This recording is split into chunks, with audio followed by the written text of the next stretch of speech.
infectious disease outbreak plan that's reasonably mature now. Yeah, but that's really important. I mean, we've had norovirus and other things. Yeah. We had to call in. So I think we'll get going on this panel, which is a continuation of the analog theme. And we have an excellent panel and a great moderator, of course, in Mike Barrett with his short and long duration flight experience and the analog experience that goes along with training, but also additional experience in the NEMO environment as well as in caves. So, Mike, it's going to be a great panel. Thanks so much, Crew. It's actually going to be a short panel, so we have an hour to go through all of this, and fortunately, Kim went through a lot of what I was going to say to start with in this last very excellent hour or so we've had on the high seas analog. What I would like to do, given that we have a panel of experts in analogs and an audience of potential users and investigators and people with interest in this, is to try to unite the attributes of various analogs with the user community. Now, just to be very blunt, and I think Kim said it very well, spaceflight is expensive. It's bloody expensive. And it's very much a learn-as-you-go effort. There's some things that we will only learn by flying in space. We have to understand that.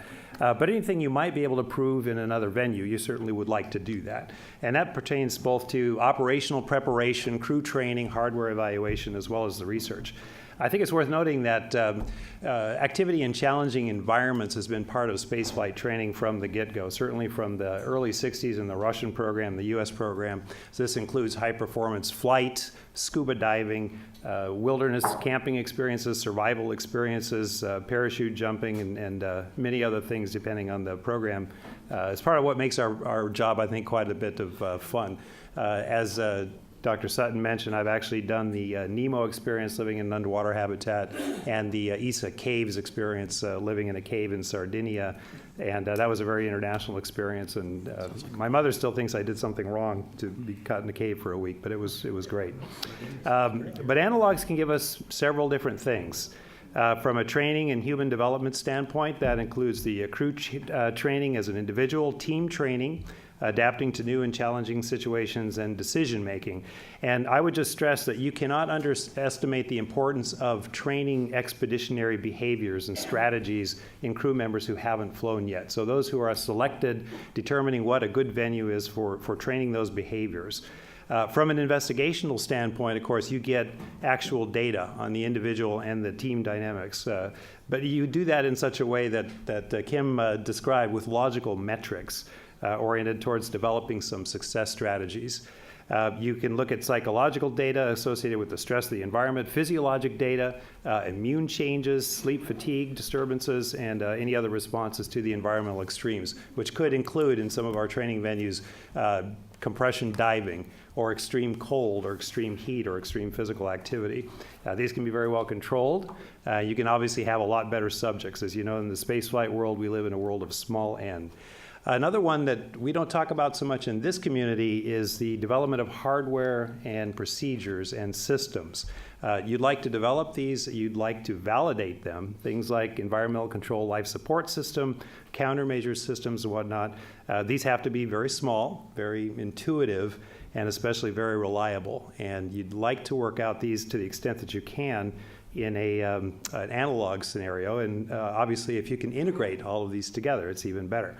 Another thing that Kim alluded to is it really helps from a training standpoint if your mistakes have consequences. And I would almost add that your mistakes should have dangerous consequences because that is the actual world of spaceflight.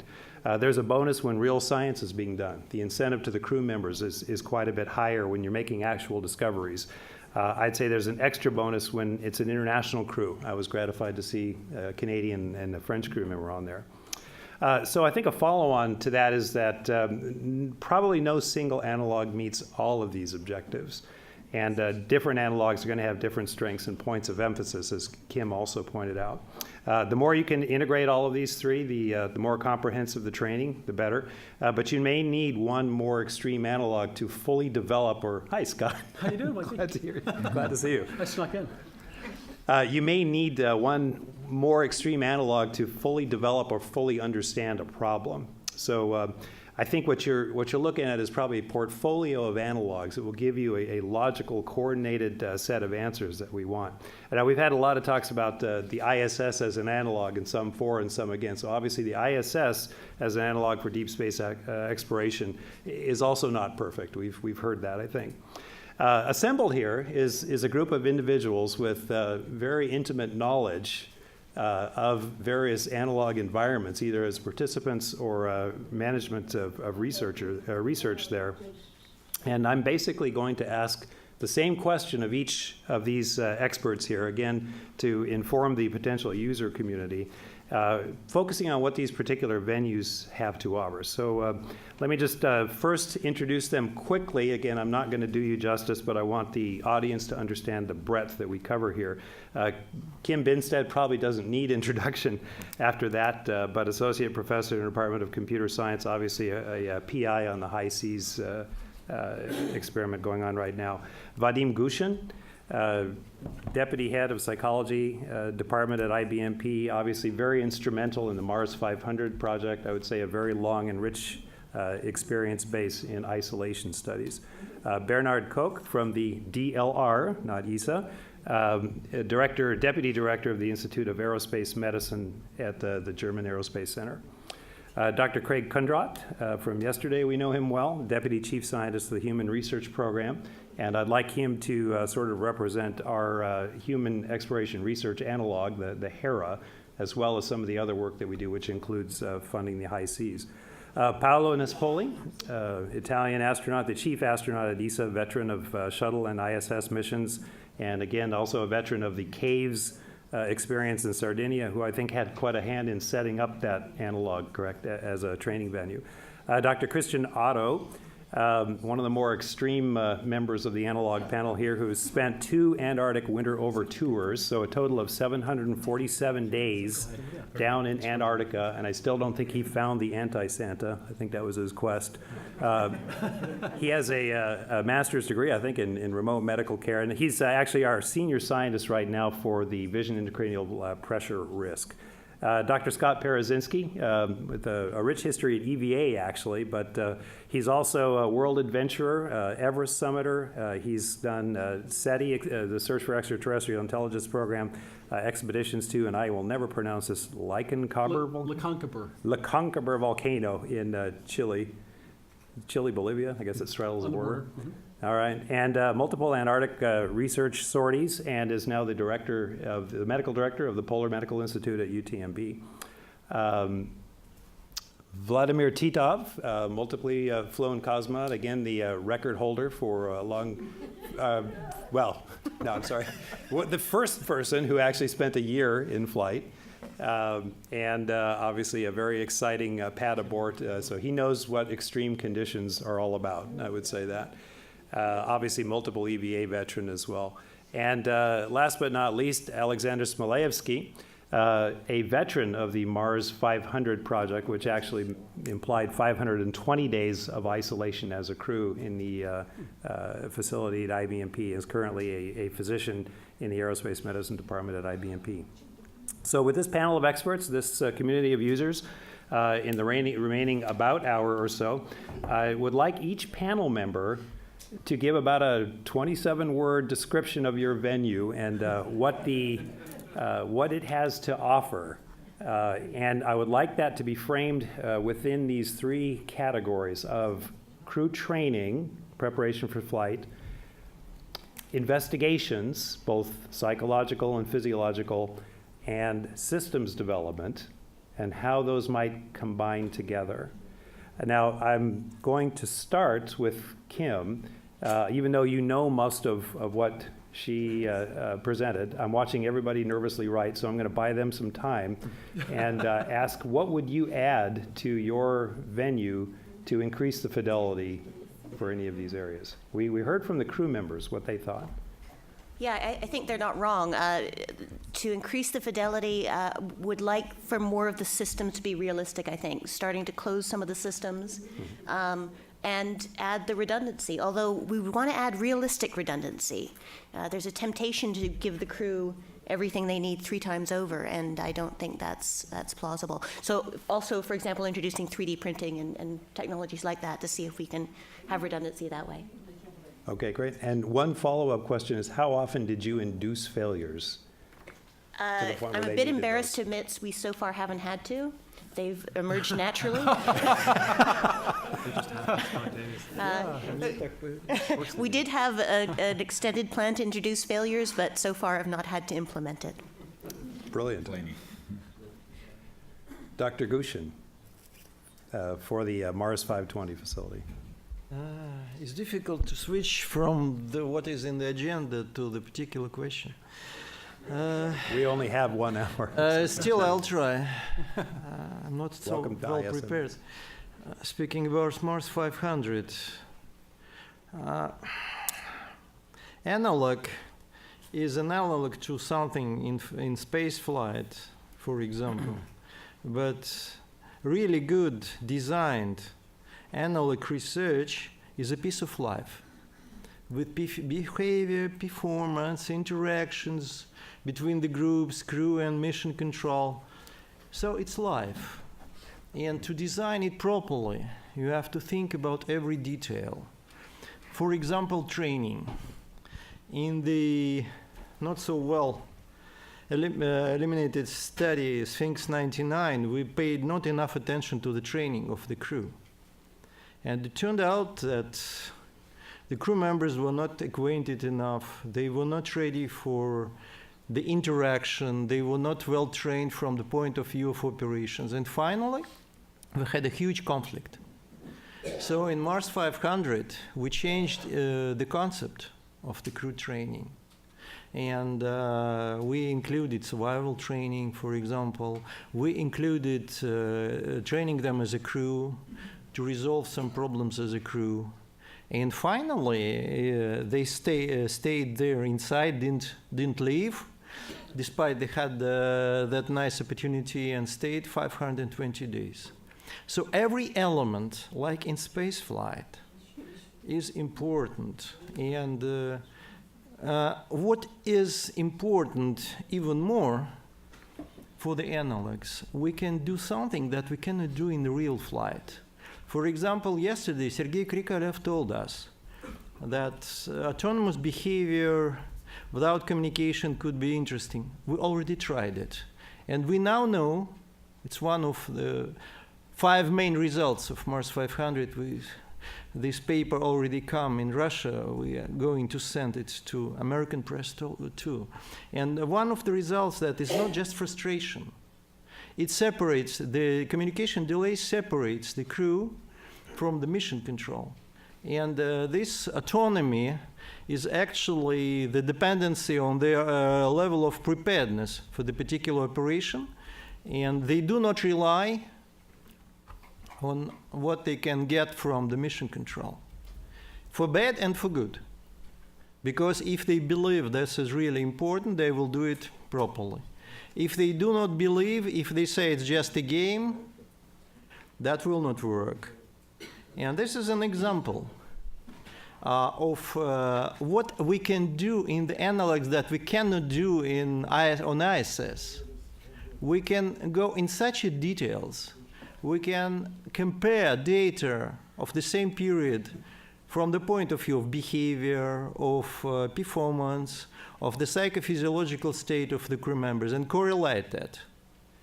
And when different scientists from different countries, like David Dinges, for example, found the effects of the landing period and its influence for the whole last part of the mission, and we found that in different ways.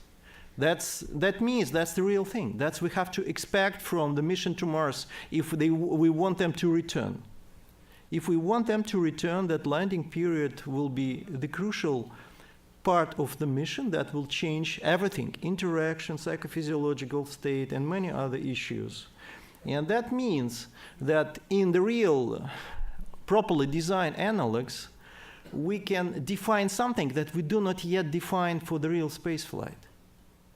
as finally, as Inesta Kozlovsky told you many times, the only proper or the only correct way to design in-flight studies, as for me and for the rest of Russians from my BMP, is to try it first on Earth. And if we speak about the partnership, what we need first trust to the partner. And I feel that trust to David Dinges. I think the success was closely related to the high professional qualities of his group. And now I believe that we can do it in space. Secondly, we understand that our data that we can obtain in space is not redundant, because he is doing the analysis of the same phenomenon, but with his own methodology, and we can contribute. And how can I understand that just reading his papers? That's not enough. And finally, we established communication and data exchange before the document about exchange of space data appeared. So it trained us for cooperation. And this is, I think, very important outcome of the so-called analog studies. And again, for me, it's not an analog. For me, it's a piece of real life. Thank you. Okay, thank you very much. Those are great comments, and one of the benefits that certainly I didn't list there is a coordinated investigative community that can then transfer to real spaceflight. So great comment. Bernard. Yeah, thank you very much. Actually, I'm going to introduce to you in a couple of words our new research facility, which we do have in Cologne, which is called NV Hub. But to make it sure and clear from the very beginning, this certainly is not a habitat. It is a medical research facility which allows for very specific investigation research that must be done here on Earth straight away, and to do it again and again to find out all the flaws. That's very important. We can highly control the environment in the NV Hub, and we can, for instance, to give you just an example, decrease the CO2 level within the habitat. We can decrease the oxygen level, and so on and so forth. So it's a real medical research facility here on Earth, which will be completed, hopefully by July this year, so that we can really get up and running in this facility. And altogether, just to give you a short impression, it houses 8 different modules and some 5,500 square meters in size, and it's all on one level. So this is very important to do efficient research. And a very specific very specific feature is, of course, that we have the MRI PET machine, which certainly would no one transport to Mars or something, very close to our bed rest facility. Mm-hmm. So this makes it very complementary to all the existing facilities around the world. And you stress so enormously the importance of cooperation, working together. We can only say so. This is absolutely the right way to do so. We had this morning session which went into the same direction, and we have the mutual trust in us. We do know us for so many years that we can say, well, this fits into the whole picture like a puzzle. And actually we are in close, not only cooperation, but in talks and discussions. How can we use this facility to really, under highly controlled, standardized conditions, keep our studies running. One other feature, which of course is important when it comes to long duration flights or analog habitats, is that we can control light in this facility, in the sleep lab part of this facility, combined with what I said before, the oxygen decrease and the increase of CO2 levels and the pressure bar and so on and so forth. So it might open even a way to have kind of exploration atmosphere studies in this facility as well, which is very important. Okay, that's it. Thank you very much. Quickly, the range of atmospheres that you can emulate, the CO2 Well, we levels? can get CO2 to the unphysiological level of 3%, so quite a big, it's just for a technical reason. and have a standard normal CO2 for sure. And with regard to the O2 level, we can go down to 12%. Great. So normal baric hypoxia. Yeah. Okay. Yeah. And we have a barrel chamber adjacent to it so that we can actually reduce it down to 1/3 of the atmosphere within this barrel chamber, where we can house some 8 or 10 test subjects at the same time. So it's a complex system. Yeah. And it is derived, the concept actually derived from this community, so to speak, over many a year to make sure that we really do come up with a system that is complementary and not a duplication of things. And we're looking forward to our cooperations. Okay, very good. Craig, Dr. Kundra. Thank you, Mike. So you asked me to speak about the HERA. That's the Human Exploration. Thank you. That's the Human Exploration Research Analog that the Human Research Program has recently taken ownership of. It was previously known as the Deep Space Habitat and developed by another program within NASA. To explain HERA's function, probably the simplest way to do that right here is to imagine taking the high seas analog and now morphing it into a much smaller volume, sort of an ISS module plus a little extra volume, to mimic what you might expect for a deep space habitat, something that might be used for a long duration asteroid mission or something around the moon at a L2 or other waypoint. So operationally, it has a lot in common with what you saw with high seas, but it's a much smaller net habitable volume. And the approach the HRP is taking right now is to do approximately quarterly campaigns to, within a year's time, for most investigations, get adequate sample numbers, subject numbers for investigations. So the types of investigations that it's particularly good for are behavioral health and performance, human factors, for, in the medical front, testing medical protocols and procedures. It's probably not the first analog of choice for physiological systems. It's very good for testing training and the like. One thing that doesn't get discussed very often overtly is some of the organizational considerations behind an analog. As the Deep Space Habitat, the Human Research Program, did participate as an add-on to some work that was being done with the Deep Space Habitat. And just like with NEMO, Human Research Program has done auxiliary investigations. And I've heard it said, I can't confirm it directly, but that the HRP was sometimes, those investigations were regarded or called barnacles in NEMO, add-ons to the vehicle with perhaps marginal benefit. I don't know about that part, but they were definitely add-ons. And the investigators who are participated in NEMO can tell you that, sometimes it was a challenge to get the best use out of the analog because its primary purpose was something else. And one of the big advantages of something like HERA or these other dedicated analogs like Mars 500 and NVHAB is that the investigators can really tune things to obtain the optimal results. And one other thing I'd like to take the occasion to opine here, Mike, is we tend to think, well, what is the best analog? And you have to really consider two other questions before you can address that. One is, what is your ultimate goal? Are you seeking to solve problems for a Mars surface landing or for investigating an asteroid or what have you? And this is particularly keen to us in the Human Research Program because as we look at the limited number of subjects available on station, we want to know what are the best analogs we can use to get the right kind of information to precede an experiment on space station. So one really good example that comes out of the BHP area is the team dimensional training.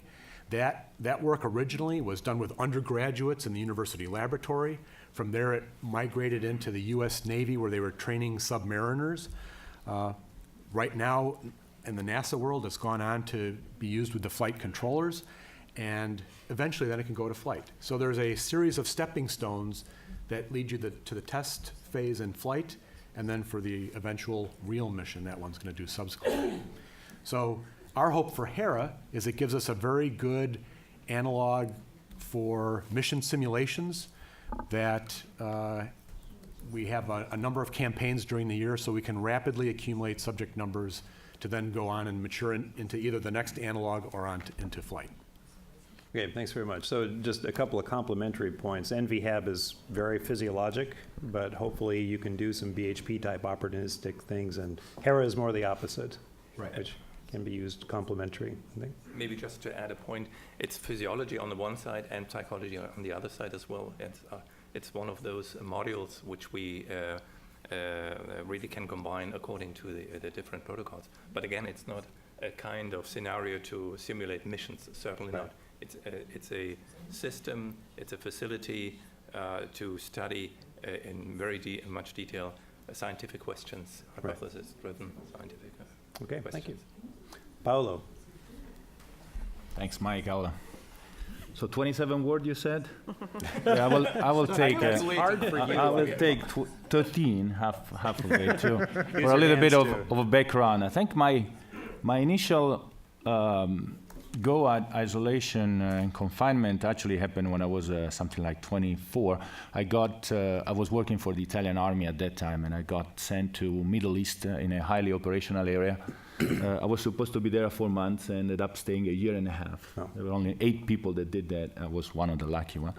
But an important thing is that out of 3,200 people, we had 650 dead. Plus a number of wounded. So in the average, one of 4 had that personal thing. So it was a pretty good when you're talking about an environment where you do something and you make a mistake and you pay. Then I come back, left the army, and actually saw an experiment that was publicized by the European Space Agency. It was called IZEMSI, and it turns out to be an experiment shared between IBMP and Dr. Gushin was actually there. Was one of the main PI.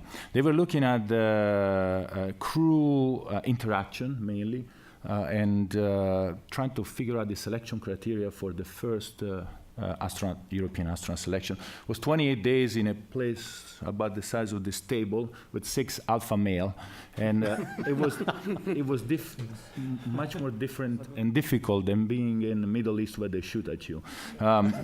In fact, it's always nice to look at some of the papers that were publicized, and they did a bubble study with all the aero and everything, and we ended up with one guy sitting by itself by the end of the mission, which was interesting. Then I got hired by ESA, and there was another isolation study that was done at DLR, still with IBMP, 4 months, 4 subjects. It was very interesting. And then I was tasked to build the survival training for our astronauts that, in fact, they were hired. And I started working on this, and then this is when I came up with the Sardinia things, because Sardinia in Italy, it's a very rugged environment, fairly isolated, rugged, can be very interesting. And so I was planning for this survival, which was real survival, but it turns out that we don't really have a need for survival. I mean, because you can do a lot of work and you can do only one. And then I left because I was selected as an astronaut. This was given to somebody else, to Loredana Bessone at the European Astronaut Center. And it morphed into HBP, Human Behavior Performance.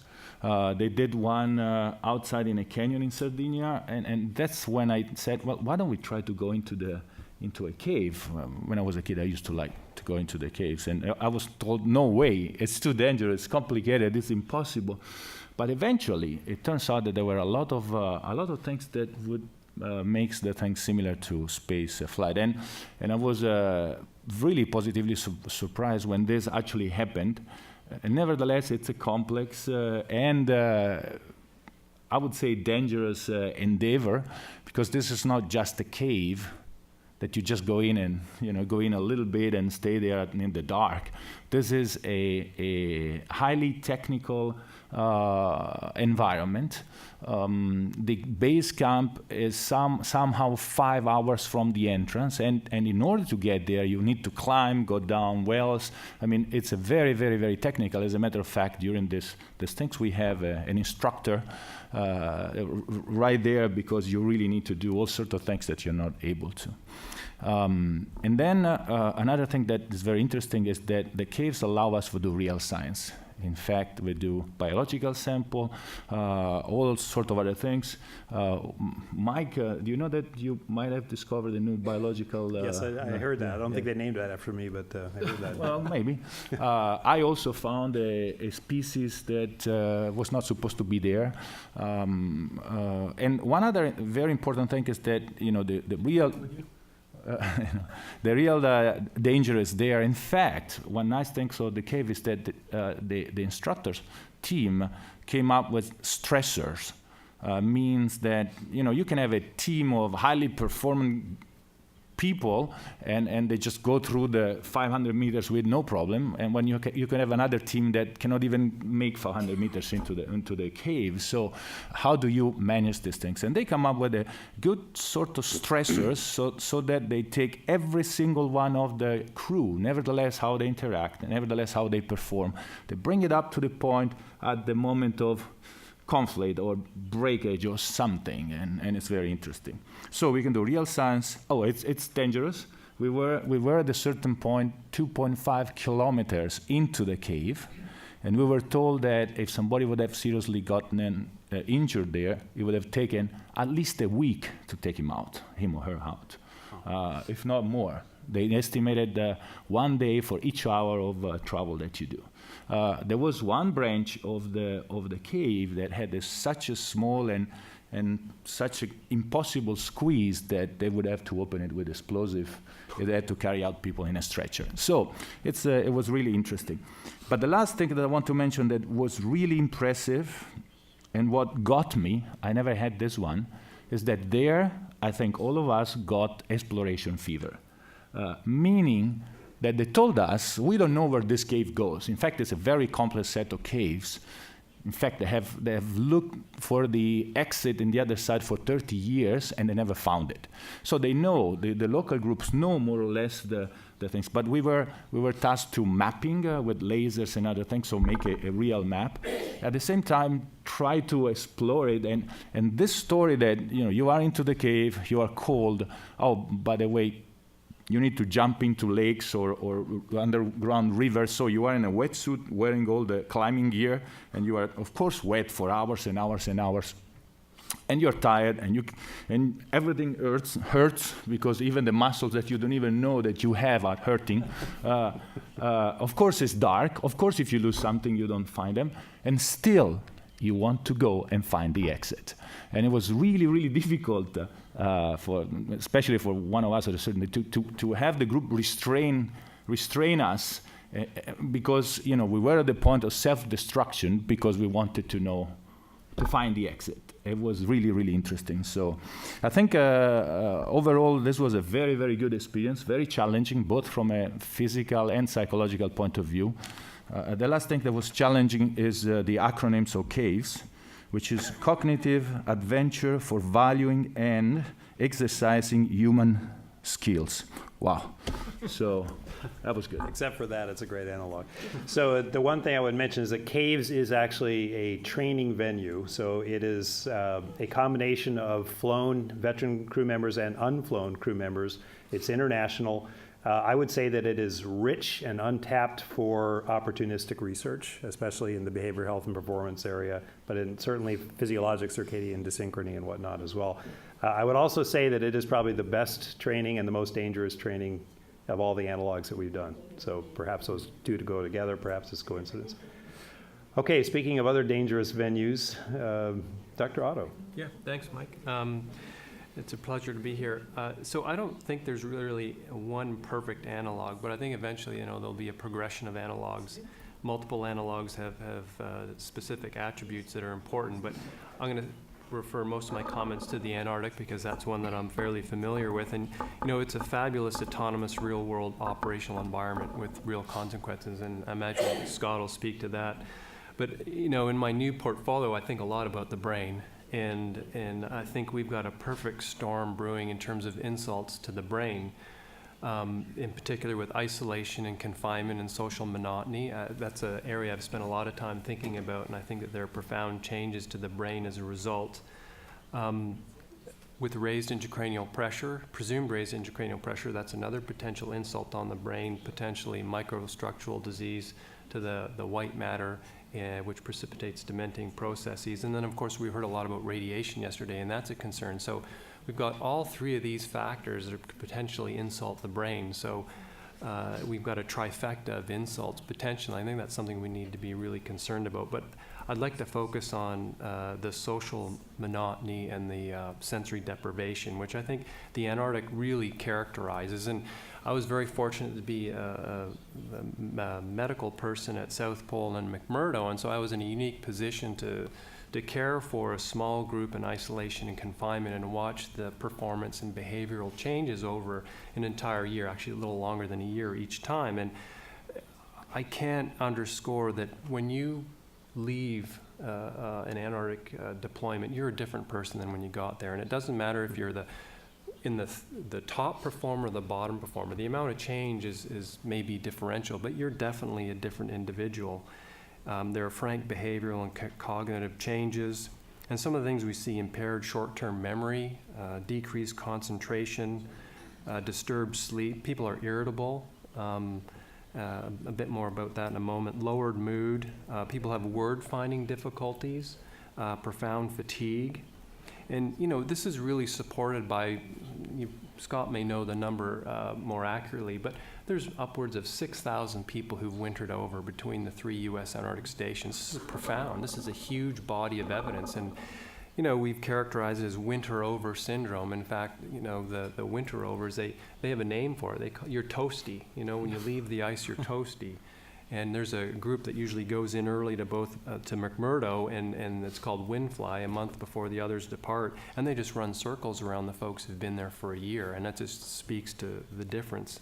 But in terms of the sensory deprivation, I think this is really profound. You know, the brain is a sensory integration organ, and we need sensory stimulation as humans. I think that's been an evolutionary adaptive mechanism. And this promotes neurogenesis. And without this constant stimulation, you think what you may do in a typical year, the many, many things that you come across, the environments that you're in, the things you think about, those are profoundly restricted in the Antarctic environment where, you know, it's a sea of ice and snow. The variety is just so restricted. And I think that has neurostructural implications. We have data from animal modeling.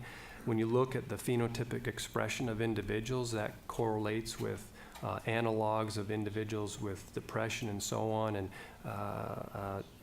neural atrophy in the hippocampus.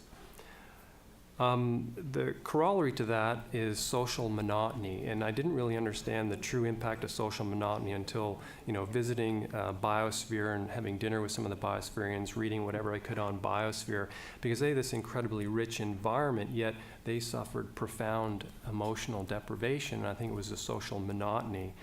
And you know, I think this plays a significant role. So this gets at, I don't want to sort of belabor this, and we know that we're starting to learn that social monotony and the impacts of loneliness have definite neural consequences, and probably neurostructural change, amygdala hypertrophy, et cetera. So getting at some of the other things Mike asked about, what can we do about this and how does the environment help us? Well, selection is one, but also countermeasures. You asked about systems. I think there are definite things, and this is going back to my time in BHP, and I think BHP's, you know, undertaking research in these areas. But there are, you know, techniques such as audiovisual ways of providing stimulation, and this is basically zeros and ones. This is very cheap. All you need are the display systems.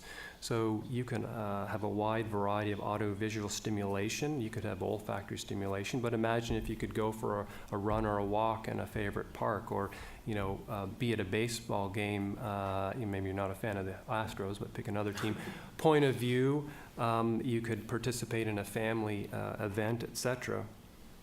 And on the social monotony side, you can have something like an audiovisual Twitter, and we were talking about it at lunch, but imagine if you've got your work iPad, you're going about your work either on the, you know, in the habitat, et cetera, the vehicle, and you could have several ongoing conversations with family, friends, colleagues. So you would hit record, you know, give them a message, and you'll get these things coming back. You know, it's not real time, but I'll bet it's pretty good.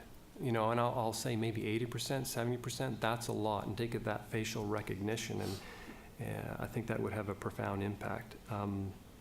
So I think the Antarctic offers an opportunity to study those systems and see what the impact is with and without those systems, to characterize the neurostructural change and the behavioral impacts.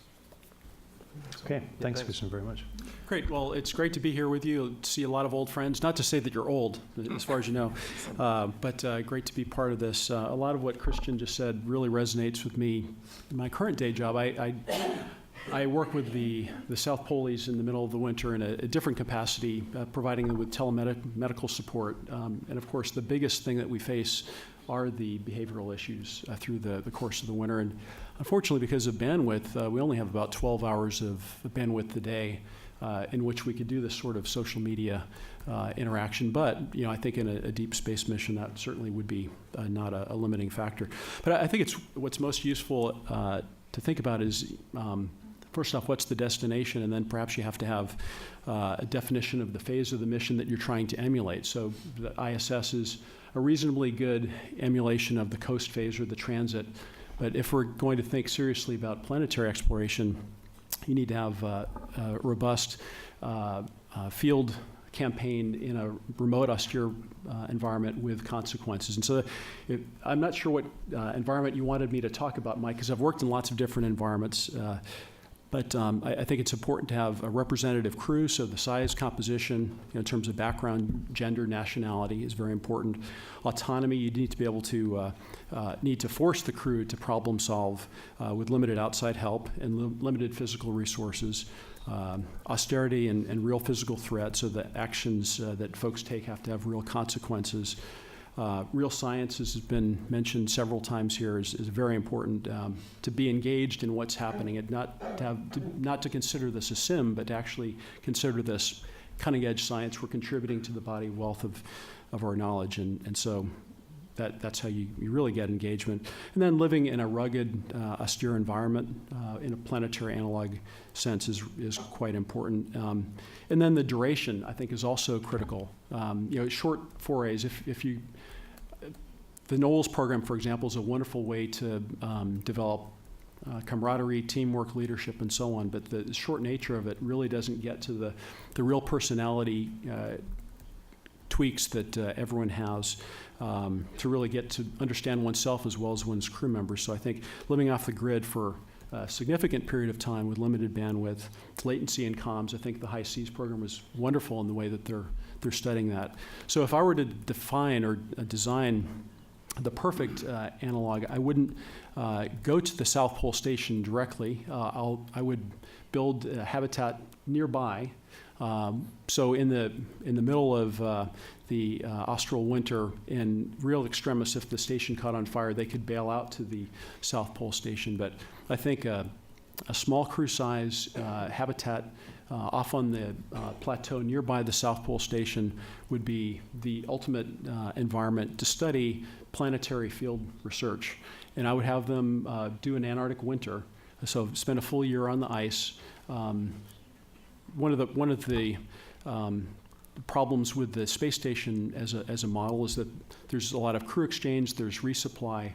What are you going to do when you have to MacGyver your solutions, whether it's a medical emergency? You've got the medical kit that you've got to jury rig solutions with the tools that you have on hand. So I would favor an environment where there's really no cross-pollination of crews or supplies, and have it in an environment where people could really live off of the land, so to speak, and conduct real science. And I think there's a great deal of science that can be done down at the South Pole Station. So I would encourage the NASA policymakers to look at some different types of collaborations with the National Science Foundation.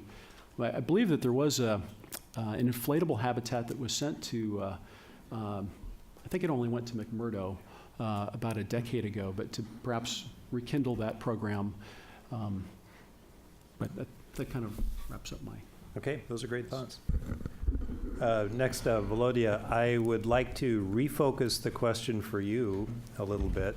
and ask if there would have, if you did any analog training that helped you with your one-year flight, and if you didn't, what might have helped you a little bit better to endure that one-year flight? Ну, в том понимании, как мы сейчас говорим, Well, долговременных, in the долгосрочных mind frame that we are talking about now for long-term analogs, that kind of verification, I think this is an initial phase, and I was not a part of that. This is the initial phase that would allow us to verify the systems, the structure of the module, and logistics modules, science modules, also how are we going to do maintenance, how are we going to do EV. All of that is great for any kind of activity, including cosmonaut activity. On my practice, first time I encountered analogs, but it was actual life. In '64, I was flying MiG-21 on Glissad for low-wind shuttle. That was all verification for Buran. That was an analog, real-time analog that allowed me to acquire additional knowledge, first of all, and also I felt that I'm going to be a king and a god on that vehicle, and it is going to listen to me. And this is important in preparation of a cosmonaut to prepare such analogs that will actually bring them to extreme situations of different kinds. Those can be isolation, of course, isolation on one hand, with the cameras that we are testing. On one hand, we are testing the medical aspects, and they can see what physically I am capable of.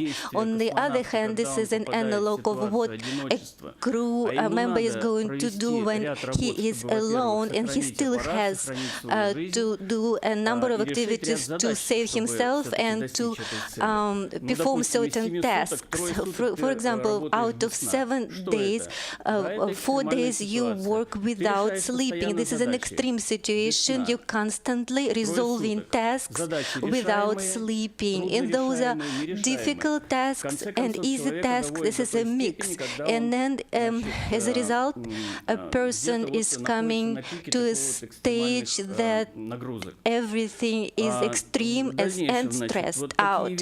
And further on, such things as missions that are still continuing amongst Russian cosmonauts. For example, operations for rendezvous, for landing. Those operations is for Mars. There will be a protocol for rocket landing. Then definitely there need to be some analogs, some skills. Maybe it is going to be some kind of simulator, maybe it is going to be a helicopter, but a simulator without an analog, without the practical risk, is not going to give us good results. Making decisions. A pilot that is supposed to refuel in flight, and the fuel acceptance unit are supposed to be mating with the refueling plane. This is a very tedious work. A person needs to be sure of himself, of the system. Of course, it is psychologically already challenging.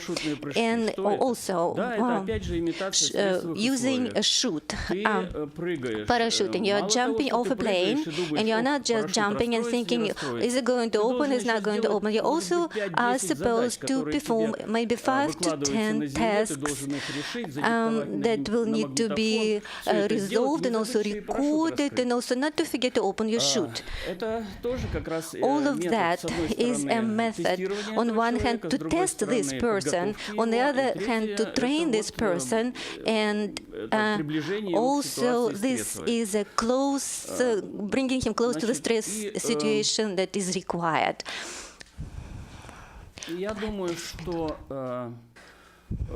Тут замечательные слова и замечательные идеи в воздухе витают.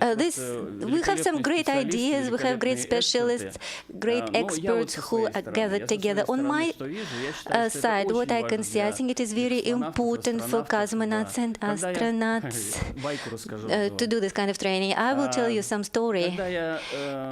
When I was training on the shuttle, for the shuttle flight, there are some operations there that what if you're supposed to jump with a parachute? And the situation is that you may do everything fine in correct sequence. 6 people can do that, or maybe one person can get all 6 hooks and the other ones will not be able to get out. And I can imagine that very well.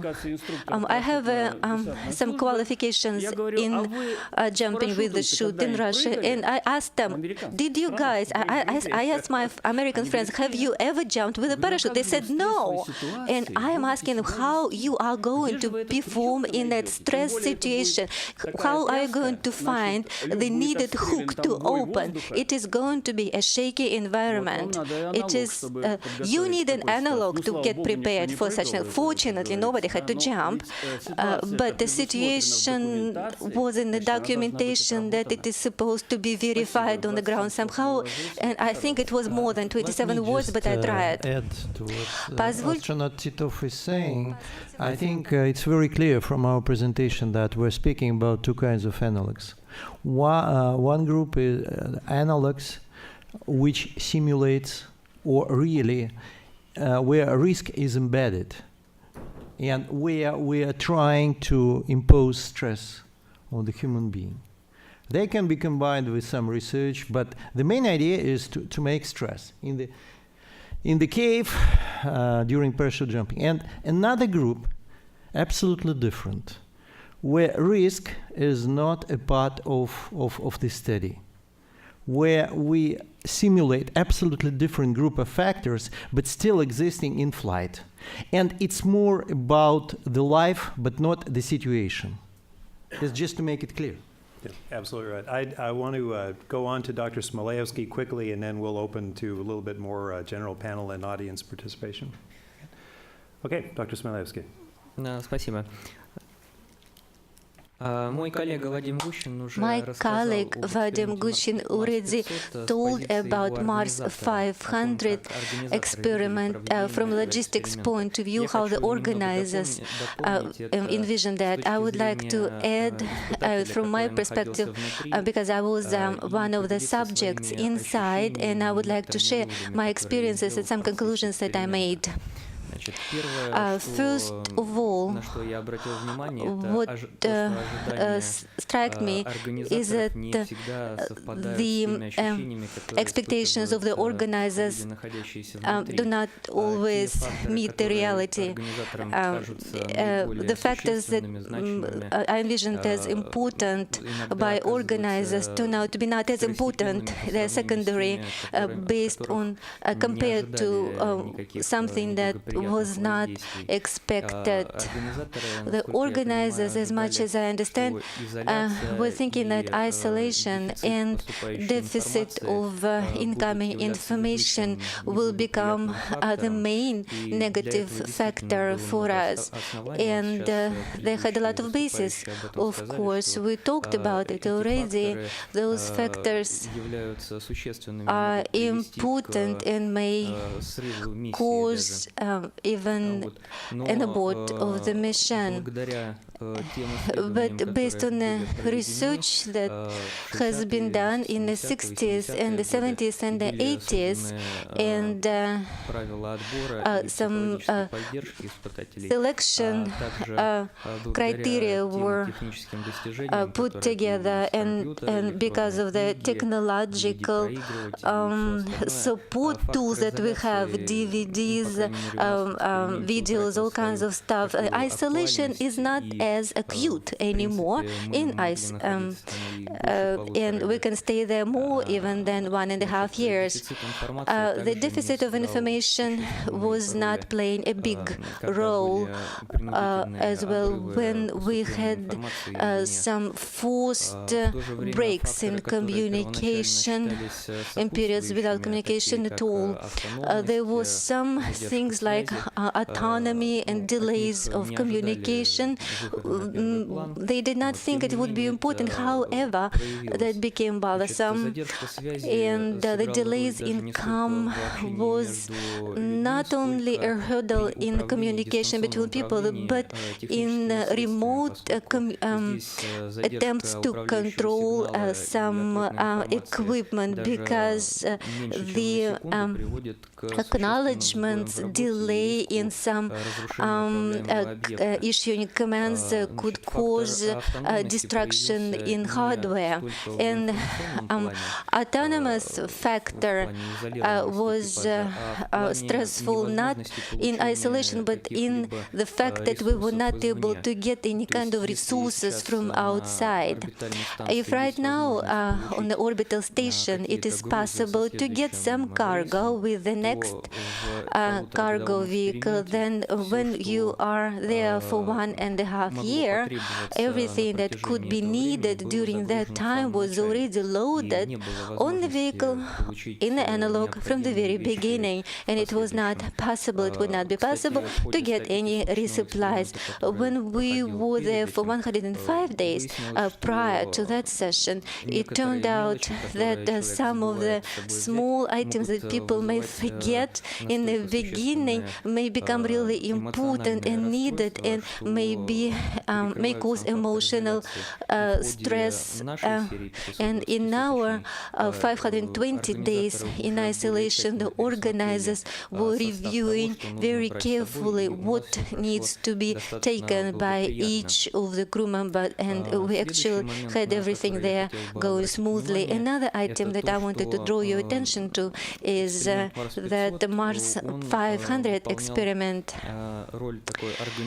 was playing an organizational, logistical role where all the stages were thought through, from crew selection to crew rehab after return, and the same specialists were participating in crew selection that are selecting real cosmonauts. We had a system of training. Of course, it was a reduced program compared to real cosmonaut training program, and all the necessary stages of the flight also took place.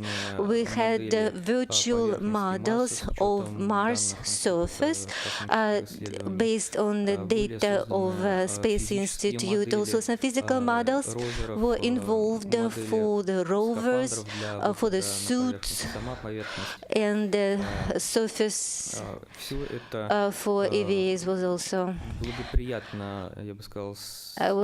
thought through. All of that played a great role, and that we really felt like we were almost there. In the course of experiment, we did have the sense of being away from Earth. Although the module was in the center of Moscow, we did have a feeling that we are actually far away from there. And we understood that we would be able to get home only after 1.5 years. So it was so the isolation was also based on the time factor, that we couldn't get out of there. And one more thing that I think also has to do with the effect of being there, but that has to do with medical ethics.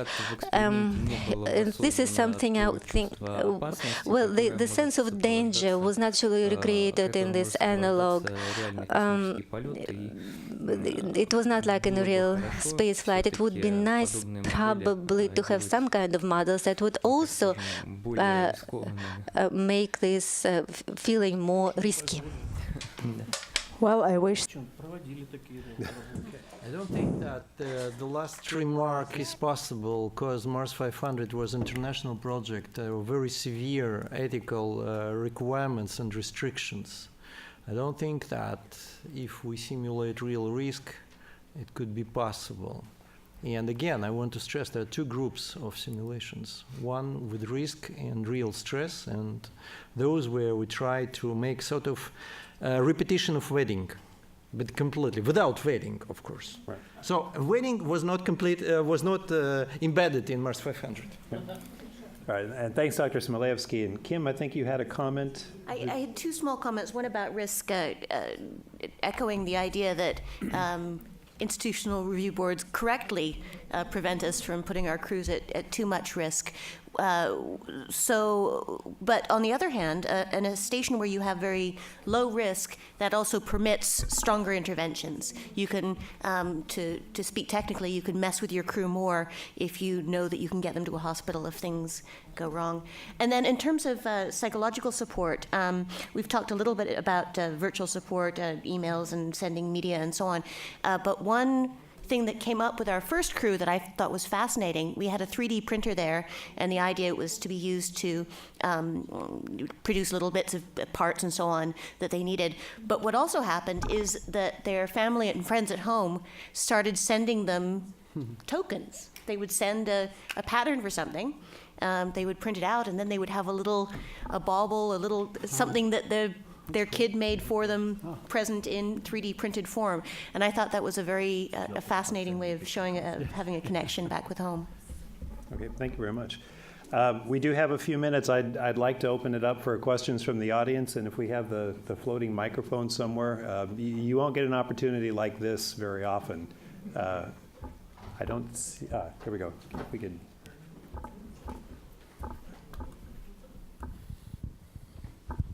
Well, I appreciate the discussions with respect to risk, because as each of you spoke, I kept thinking about at what point are we putting individuals at risk as risk takers versus explorers. But in the training process versus an analog situation where you've got crew members who are not in training for a particular mission, is there a limitation by not having a physical risk aspect to it versus when you're really training for mission, is there a distinct advantage to having a physical risk aspect embedded in this? And I think I've been thinking about it in terms of looking at our crew dynamics over the decades, because we've had a fair mix of those who have had, like Colonel Titov, with a military background, who've been in risky situations prior to their coming on into the exploration venue.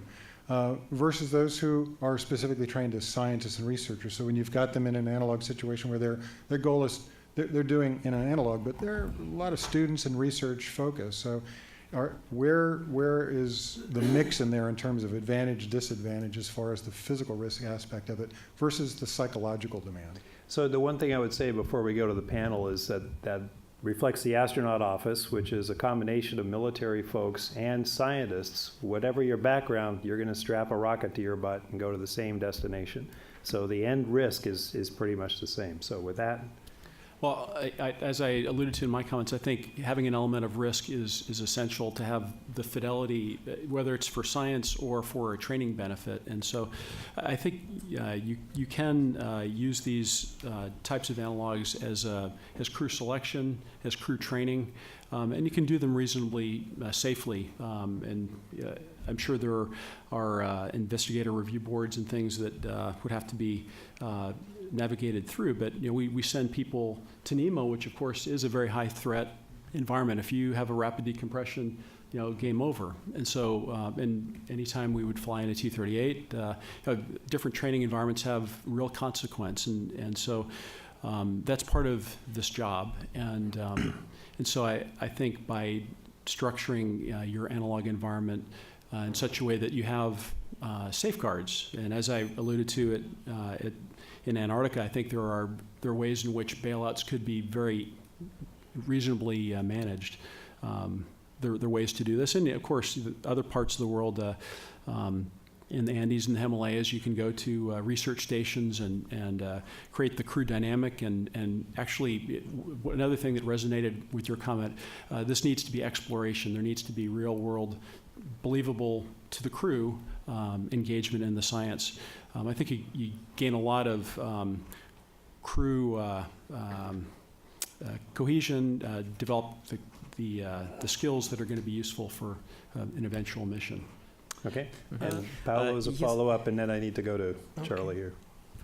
Well, it's interesting. There's a risk, and when I was telling you before about caves and the risk in there, it seems an impossible thing. It seems you're going to go there and going to die. And in fact, it's what the third one that we did, and nobody had not even a nail broken, because in fact the perceived risk is much higher than what it is. You have an instructor right there, and it's going to stop you as soon as you do something. There are so many things that they will not you to do. You want to go and explore. There is a hole there. I'm going. They go and come back. I mean, the perception of the risk is there, and it's true. If somebody gets hurt, breaks, pelvis, then it's a problem. But the point that I'm making is this exploration fever that nevertheless you know you are in a risky situation. Nevertheless you know you are somewhere where it will take forever to get you out. Nevertheless, you know that you're tired and you want to explore. And this is actually one of the big points that somehow, by adding risk, gives you the opportunity to evaluate it, take decisions, and take risks, but in a rewarding way, and not in a kind of out of the world situation. Hey, Mike, just quickly, I think risk keeps you operationally sharp, and that reflects the fidelity of the spaceflight environment, and you want everyone to meet that operational threshold, even your scientists, because if they don't, you don't want to fly with them in that environment. And the same holds true for the Antarctic, and that's why we have screening programs. So from a quick follow-on is that when you get selected as an astronaut, maybe 9-10 years before you fly, so expeditionary training like that is probably important. Let me say that, the analogs with stress are for selection and training of the crews, that's clear. But NV Hub, for example, is also for selection and training, our Mars 500, but not selection and the training of the crew. It's for the selection and training of personnel, of scientists. It's for selection of methodology, of the logistics and equipment. So one is for the crew, the rest is to train us how to deal, how to organize, how to maintain. Absolutely right. Alexander, and then we'll go to you, Charlie. Okay. Если можно, я хотел бы еще добавить несколько слов по этому I would like to add about the last statement. Besides real risks, we can also recreate conditions that can be described as false instructions. For example, you are being told that something is going to be detrimental for you while it's not in actuality. For example, you get a box with a sign of radioactive on it. And, well, I think this falls under the sphere of biomedical ethics, which does not make it possible. Well, I think that when we are talking about analogs, it's a model for research, for training, and in our discussions, it resembles some extreme training conditions. For example, a person who is fond of extreme challenges wants to go to Antarctica and train. But I think for space medicine, it is very important to find ways to develop stress resistance in the subjects. Not just the behavioral aspects correct and correct actions, but also physiological training. And this aspect seems to be very important for the future of the analogs. One more comment that I would like to make. This stress resistance cannot be mistaken or real dangers during such experiments, studies. Well, for example, the suggestion of recreating a danger or imitating the danger, it's illegal. We cannot do it. Paolo Nespoli spoke about perceived stress. And the resilience to stress is very closely related to the perceived stress. If I perceive it as stressful, that means that I have to be resilient. But if I perceive it as cosmonaut Titov told you, I'm well trained, I can do it. It's another thing. I'm so well prepared. It's not the stress for me, and I can do under stressful conditions anywhere. In the flight of the plane, mountain climbing, in the caves. So as far as I understand, we train astronauts to be resistant to stress, to be resilient. But the perception of the stress is more personality feature. It's about selection. It's not about training and analogs. Agreed. Okay, Charlie, I'm on the edge of my seat to know what you got, and we'll end with, Well, I appreciate that. I'm kind of an advocate for a group that's not really in the room. I have the luxury of being a program engineer, program manager. And there's a need to consider the analog that we would want to introduce for the next generation of engineer and mission designer to make you successful.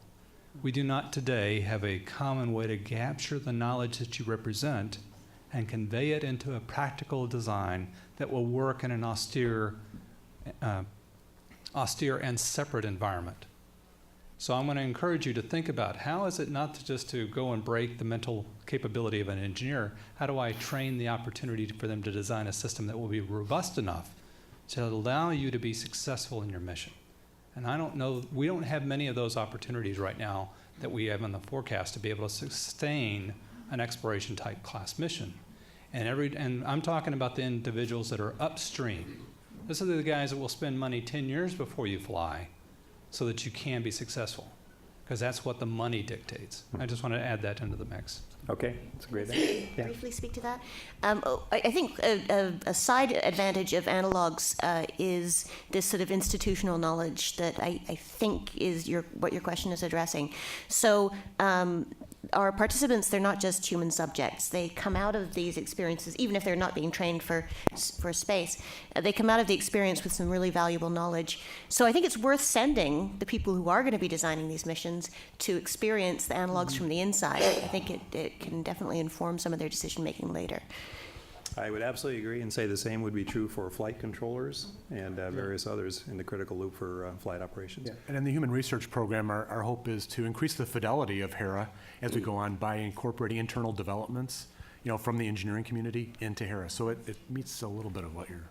It goes back to the integration of the intentional, not just international teams collaborating. Good point. Well, take us home. Thank you, Mike. I've been a regular attendee here over the years. And I have to tell you, I've enjoyed this discussion. I have never felt so compelled to speak out and represent or state a view that may not be common today. And you can either put me in a ballpark someplace, or I can tell you, when I listen to the talk about risk and how to simulate it and how to find people that can take it, I came from a different generation, obviously. I'm now feeling that more and more.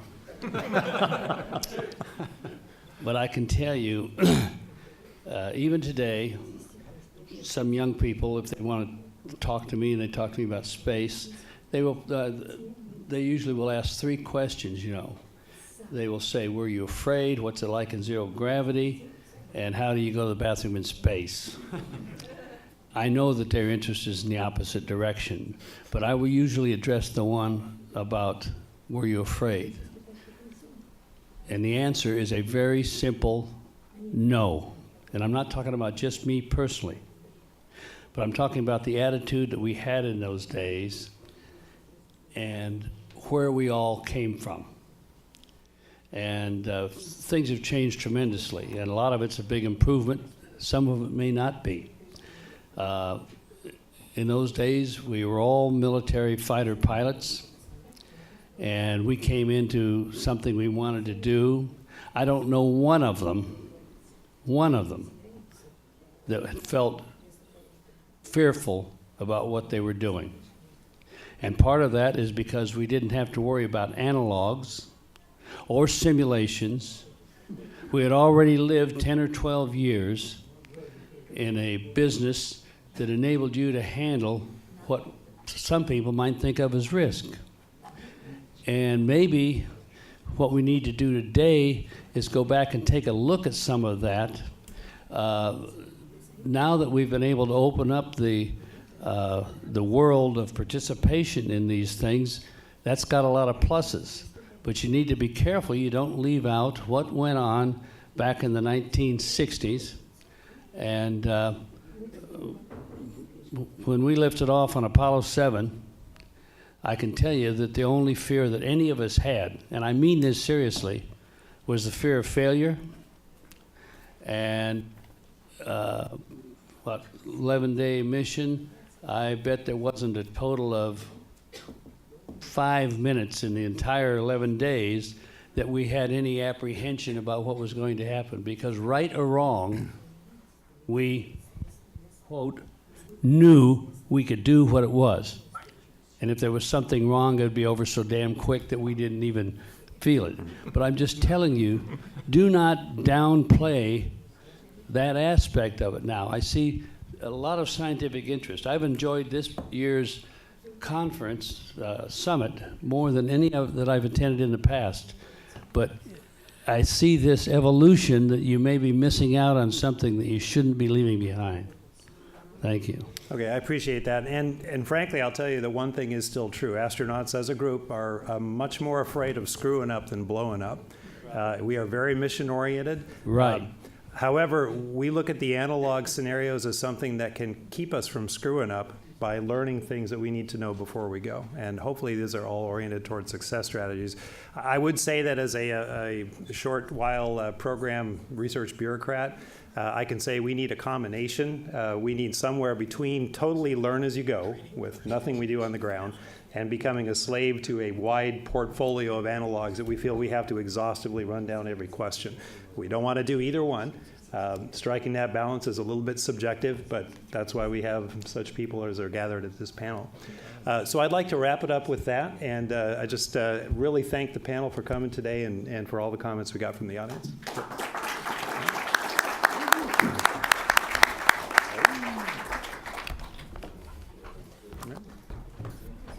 Thank you so much. I really appreciate that. Oh, yeah. I was very impressed with your high C stuff. That was pretty cool.